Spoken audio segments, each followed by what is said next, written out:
Down 0-3, on the verge of being eliminated, not only did the Mavs respond, they picked up the third biggest win in NBA Finals history. Right away, the big difference was their defensive effort, and in particular Luka Doncic. Here he's active in help and does a great job of turning away a drive, to which Tatum has nowhere to go and is forced to fall back on a really tough jumper.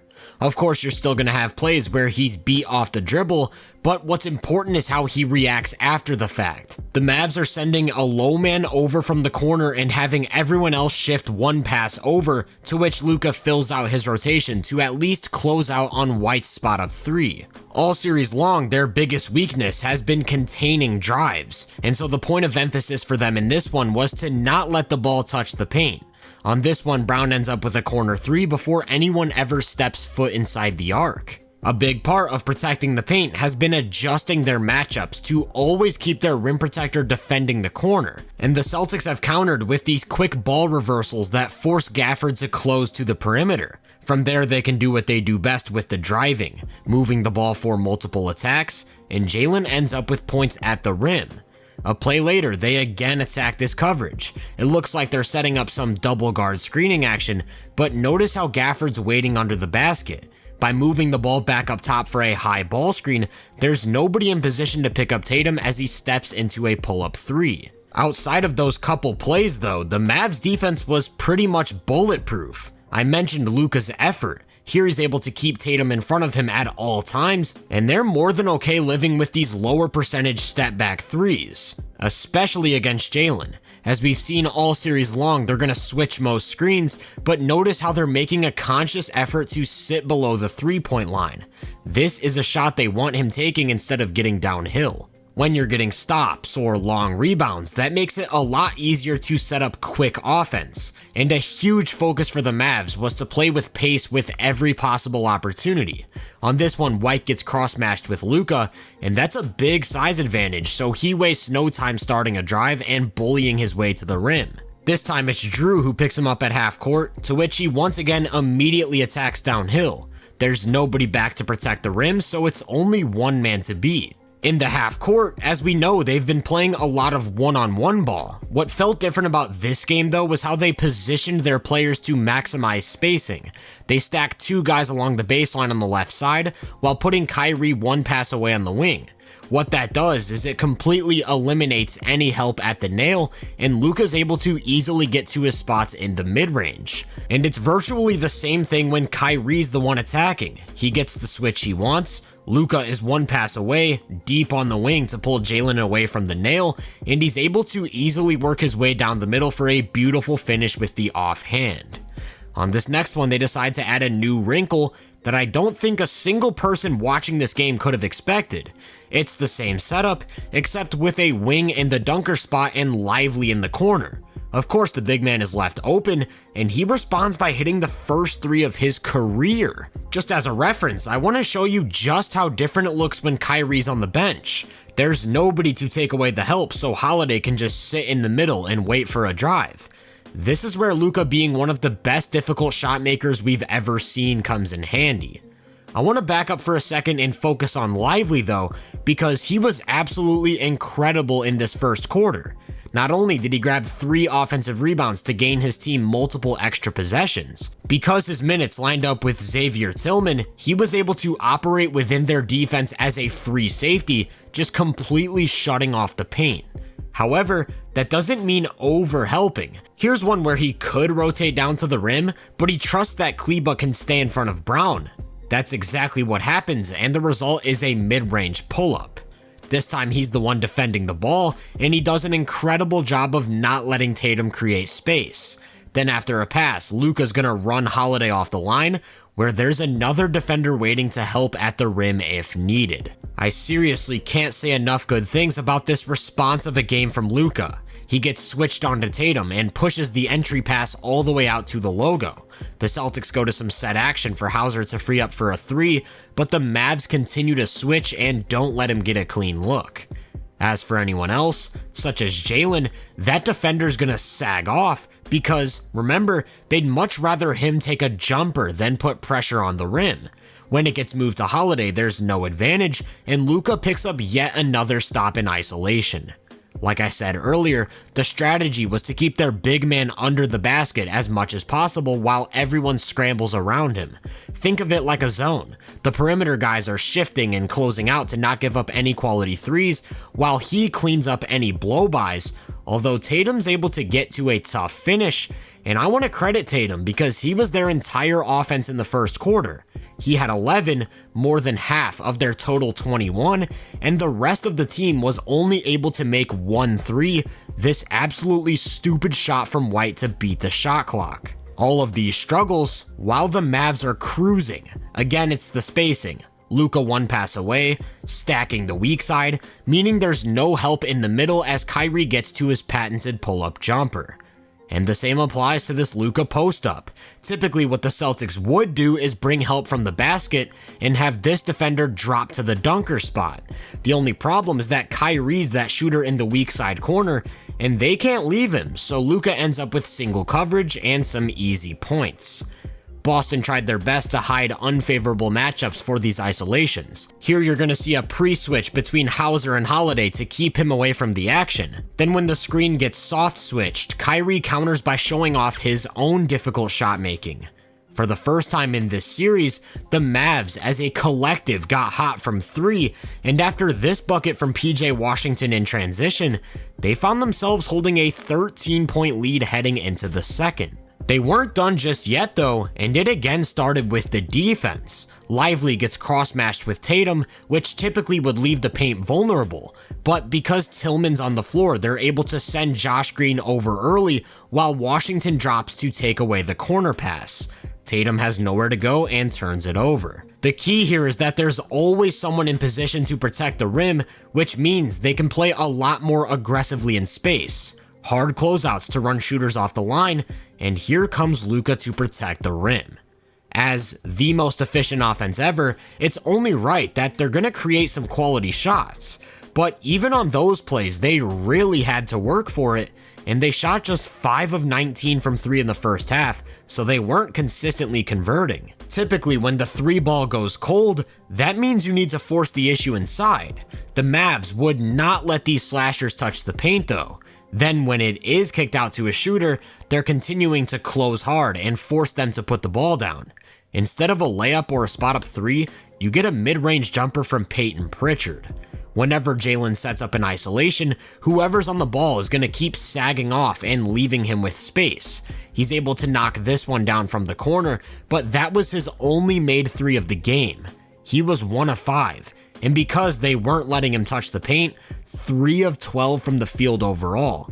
Just not his night. And with him not consistently getting into the defense on drives, that meant the Celtics as a unit were struggling to create advantages. You end up with plays like this, where Holiday is trying to take Kleba one-on-one himself, or you end up with a great number of possessions where the Celtics don't ever get that paint touch, forced to rely on a tougher, more rushed diet of 3-point shots. I think they started to unravel at this point. Tatum's unable to get to the paint, and out of frustration, he tries to bully his way there, picking up an offensive foul in the process, and finally, they get exactly what they want. 2 on Tatum, Holiday freeing up in the short roll to create a 4-on-3 advantage. Gafford has to cover both the wing and the corner, so by making the right pass, they'll get a good look. Like I said, they just weren't themselves. On the other side of things, it was Dante Exum off the bench who kept them rolling. On this one, Luka's being denied the ball, and there's no overstating how valuable it is to have a guy that can attack all of that open space himself and get to the rim for a bucket. That same guy can also spot up in the corner as a shooting option. When Luka comes off a screen, the Celtics switch, but Lively still frees up on the roll, so one more pass leaves Exum with a corner 3. After review though, that 3 was taken away as he stepped out of bounds. No worries, because a minute later he's once again left open, and there's nothing the official can do to wave this one off.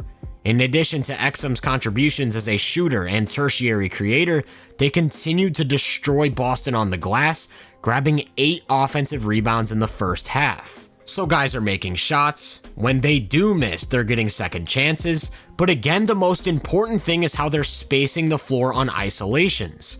This time they sink everyone to the baseline, so Luka has the entire middle to work with, and although Exum's hitting, he still isn't treated like Kyrie, so when he's one pass away, Holiday's comfortable loading up at the nail. Luka's able to counter, instead attacking all of that open space on the right side of the floor as he gets around Hauser and finishes for a chance at 3 points. A play later, it is Kyrie who's on that wing, and it becomes obvious why nail help isn't much of an option. Not only is he a threat to catch and shoot, he's a threat to catch and drive, and this layup right here put them up 50-25, or double Boston's score. It really felt like the Celtics had only one thing going for them in this second quarter, and that was the quick ball reversals. This one leads to a corner 3 for Hauser, then 2 minutes later they set it up again with Tatum on the receiving end as he immediately drives baseline and earns a pair of free throws. I actually think they went away from Tatum a bit too much during these minutes though. They get the switch they want and he's got a ton of room to post up, but they look him off to instead go to Jalen up top. As I mentioned, this wasn't his night when it comes to driving or scoring. Next time down, they again have an opportunity to post Tatum up against a mismatch. Once again, they look him off, and I actually really like this drive-in kick from Holiday. It just happens to end up in the hands of the coldest guy on the court. The one time they do finally go to Tatum, he attacks that mismatch with aggression and draws a foul. But I don't want to make it seem like he played a perfect game and just got iced out of the offense. He got the ball again on the next possession and was shut off at the rim by Kleba, and those are exactly the types of misses that allow the Mavs to play with pace as Luka gets downhill to put them up by 26. That takes us to the last possession of the half, where at this point I'm just beating a dead horse. Kyrie's on the wing, meaning there's no help at the nail. So if the Celtics want to bring help, it has to come from underneath the basket. While that's happening, Lively is setting a down screen for Kleba in the corner. That's just flawless offensive execution. To start the third, we were about to get another role player takeover, this time from Daniel Gafford. They feed him in the post where he draws a foul, then after getting a stop, they keep playing with pace as he trails down the middle and draws another foul. Like clockwork, that continues to happen.